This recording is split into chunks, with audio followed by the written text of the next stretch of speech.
Hi friends, welcome to internet world channel.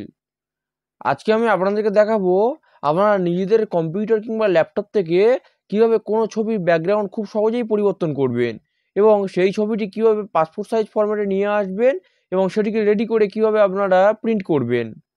তো যে কোনো ছবিকে পাসপোর্ট সাইজ ফরম্যাটে আনতে গেলে প্রথমে আপনারা নিজেদের কম্পিউটার কিংবা ল্যাপটপ থেকে অ্যাডোব ফটোশপ এটি ওপেন করে নেবেন এবং এরপর আপনারা প্রথম ফাইল এই অপশনটিতে ক্লিক করবেন। করার পর আপনারা এখান থেকে ওপেন এই অপশনটিতে ক্লিক করবেন। করার পর আপনার যে ফাইল কিংবা যে ফোল্ডারে আপনার ছবিটি আছে সেটিকে আপনারা এখান থেকে ওপেন করে নেবেন। নেওয়ার পর আপনারা দেখবেন আপনাদের সামনে ছবিটি এইভাবে চলে আসবে এবং এরপর আপনারা দেখবেন আপনাদের যে লেয়ারটি আছে সেটি এখানে লক আছে কিনা। তো আমি আপনাদেরকে আগেই বলে দিই, যদি আপনাদের কম্পিউটার কিংবা ল্যাপটপের লেয়ার না থাকে সেক্ষেত্রে আপনারা প্রথম এখানে উইন্ডো এই অপশনটিতে ক্লিক করবেন। করার পর দেখুন এখানে অনেক অপশন রয়েছে, লেয়ার, চ্যানেল, প্যাথ। তো আপনাদের যদি লেয়ার থাকে আপনারা সিম্পলি এখান থেকে লেয়ার এই অপশনটিতে ক্লিক করে লেয়ার নিয়ে চলে আসতে পারবেন এবং এসে আপনারা যদি দেখেন যে আপনাদের লেয়ারটি লক হয়ে আছে তো সিম্পলি লেয়ারের উপর ডবল ক্লিক করবেন এবং দেখুন একটি পেজ চলে আসবে। এখানে কিছু না করে সিম্পলি ওকে এটিতে ক্লিক করে দেবেন। দেখবেন আমাদের লেয়ারটি আনলক হয়ে গেছে এবং এরপর ছবিটির ব্যাকগ্রাউন্ড কালার চেঞ্জ করার জন্য আপনারা সিম্পলি এই অপশন অর্থাৎ পেন্ট বাকেট টুল এটাতে ক্লিক করবেন এবং তার পূর্বে আপনি ব্যাকগ্রাউন্ড যে কালারটি দিতে চান সেই কালারটি আপনারা এখানে ক্লিক করে সেই কালারটি এখানে সিলেক্ট করে নেবেন। তো চলুন কালারটি সিলেক্ট করে নেওয়া যাক এবং এরপর সিম্পলি এই অপশনটিতে ক্লিক করবেন। করার পর এই ছবিতে আপনারা যে অংশটিতে কালারটি ফিল করতে চান অর্থাৎ ছবিটির ব্যাকগ্রাউন্ডে যদি কালারটি ফিল করতে চান ব্যাকগ্রাউন্ডে এসে সিম্পলি এখানে আপনাদের মাউস থেকে ক্লিক করে দেবেন। দেওয়ার পর দেখবেন সেই কালারটি ব্যাকগ্রাউন্ডে ফিল হয়ে গেছে এবং এরপর আপনারা এই টলারেন্স এই অপশনটি থেকে কালারটা কতটা ফিল হবে সেটি আপনারা এখান থেকে ঠিক করে নিতে পারবেন। ব্যাকগ্রাউন্ড কালারটি ফিল হয়ে যাওয়ার পর আপনারা যদি ছবির ব্রাইটনেস কিংবা কন্ট্রাস্ট বাড়াতে কমাতে চান সেক্ষেত্রে আপনারা এখানে ইমেজ মেনু এই অপশনটিতে ক্লিক করবেন।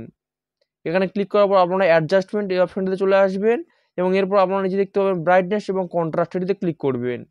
করার পর আপনারা আপনাদের পছন্দ মতো ব্রাইটনেস কন্ট্রাস্ট বাড়িয়ে কমিয়ে নেবেন এবং এরপর সিম্পলি ওকে এটিতে ক্লিক করবেন। করার পর আপনারা ছবিটি পাসপোর্ট সাইজে ক্রপ করে নেবেন। সেই জন্য আপনারা ক্রপ টুল এটি সিলেক্ট করবেন এবং এখানে দেখুন ছবির ডেফিনেশন চাইছে অর্থাৎ ওয়াইড, হাইট এবং রেজুলেশন। তো যেহেতু পাসপোর্ট সাইজ ছবির মাপ 25 mm ওয়াইড এবং 35 mm হাইট হয়, তো সেই জন্য আপনারা এখানে ওয়াইডে 25 mm এবং হাইটে 35 mm দিয়ে দেবেন এবং রেজুলেশন আপনারা আপনাদের নিজেদের পছন্দ মতো 300 কিংবা 400 এটি সেট করে নিতে পারেন। এখানে সমস্ত কিছু সেট করে নেওয়ার পর আপনারা এখানে সিম্পলি ছবিটি এখানে খুব সহজভাবে ক্রপ করে নেবেন। তো ক্রপ টুল দিয়ে সব কিছু সিলেক্ট করে নেওয়ার পর আপনারা ছবি ঠিক পজিশন করে বসিয়ে নেবেন এবং এরপর আপনারা এন্টার ওটিতে ক্লিক করবেন। করার পর আপনারা দেখতে পাবেন আপনাদের ছবিটি ক্রপ হয়ে যাবে খুব সুন্দরভাবে এবং এরপর আপনারা যদি চান ছবিটিতে স্ট্রোক অর্থাৎ চারিদিকে কালো বা অন্য কোনো কালারের বর্ডার দিতে, তো সেই জন্য আপনারা সিম্পলি এখানে লেয়ার মেনু এই অপশনটিতে ক্লিক করবেন, এরপর লেয়ার স্টাইল এবং এরপর স্ট্রোক এটিতে ক্লিক করবেন। করার পর আপনি যে কালারের লেয়ার দিতে চাচ্ছেন সেটি সিলেক্ট করার জন্য আপনারা এই অপশনটিতে ক্লিক করবেন। করার পর আপনি সেই কালারটি এখান থেকে আপনারা সিলেক্ট করে নেবেন এবং স্ট্রোকটি কত মোটা বা কত সরু হবে সেটি এখান থেকে ঠিক করে নেবেন এবং এরপর ওকে এটিতে ক্লিক করবেন।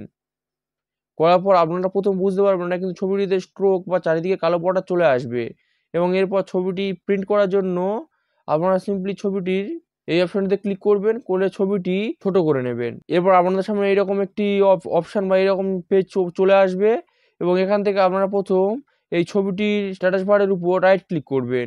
করার পর এখানে একটি অপশন থাকবে দেখবেন ক্যানভাস সাইজ, এটিতে ক্লিক করবেন। করার পর আপনাদের পেজের সাইজ কত সেটি আপনারা এখান থেকে সিলেক্ট করে নেবেন।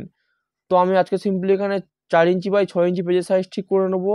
তো সেই জন্য প্রথমে আমরা এখানে সেন্টিমিটার এটিকে আমরা ইঞ্চিতে করে নেব এবং এটা ছিল হোয়াইট এবং হাইটেও আপনারা সিম্পলি এখানে ইঞ্চি করে নেব এবং এখানে আমি 4 ইঞ্চি করে দেবো এবং হাইটে 6 ইঞ্চি করে দেবো। দেওয়ার পর সিম্পলি এখান থেকে ওকে এটিতে ক্লিক করব। করার পর ছবিটা বড় করে নেবেন।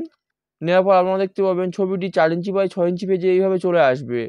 এবার এটিকে আপনারা এই পেজে খুব ভালোভাবে সাজিয়ে নেবেন। তো ছবিটি পেজে খুব ভালোভাবে সাজানোর জন্য আপনারা এখান থেকে মুভ টুল এটি সিলেক্ট থাকতে দেবেন এবং ছবিটি পজিশন মতো বসিয়ে দেবেন। এরপর আপনারা নিজেদের কিবোর্ড থেকে অল্ট কি চেপে ধরে এবং মাউসে ক্লিক করে সাইজে টেনে নিলে দেখবেন আপনাদের ছবিটি পুনরায় দ্বিতীয়বার কপি হয়ে গেছে। ঠিক এইভাবে আপনারা পরপর 3টে এখানে সাজিয়ে নেবেন। এরপর আপনারা আপনাদের কিবোর্ড থেকে শিফট কন্ট্রোল ই এই 3টি সুইচ একসাথে ক্লিক করবেন। এরপর আপনারা দেখতে পাবেন ছবিটির 3টি লেয়ার সব একসঙ্গে একইভাবে সিলেক্ট হয়ে গেছে। এরপর আপনারা আপনাদের কিবোর্ড থেকে অল্ট কি এটি পুনরায় প্রেস করে এবং মাউস এটি ক্লিক করে নিচের দিকে টেনে আনবেন। দেখবেন এরপর 3টি ছবি একসাথে সরে আসবে। তো এইভাবে আপনারা পুরো পেজটি সাজিয়ে নেবেন। তো এখানে আপনার পাসপোর্ট সাইজ ছবির কাজটি সম্পূর্ণ হলো। এরপর আপনারা এই ছবি নিজেদের কাছে প্রিন্ট করে কিংবা সেভ করে রাখতে পারেন। তো এইভাবেই তৈরি হয় একটি পাসপোর্ট সাইজ ছবি। তো ভিডিওটি যদি ইনফরমেটিভ মনে হয় এবং আপনাদের ভালো লাগে, ভিডিওটিকে লাইক, শেয়ার এবং চ্যানেলটিকে সাবস্ক্রাইব করে রাখবেন। ভিডিওটি সম্পূর্ণ দেখার জন্য আপনাদেরকে অসংখ্য ধন্যবাদ।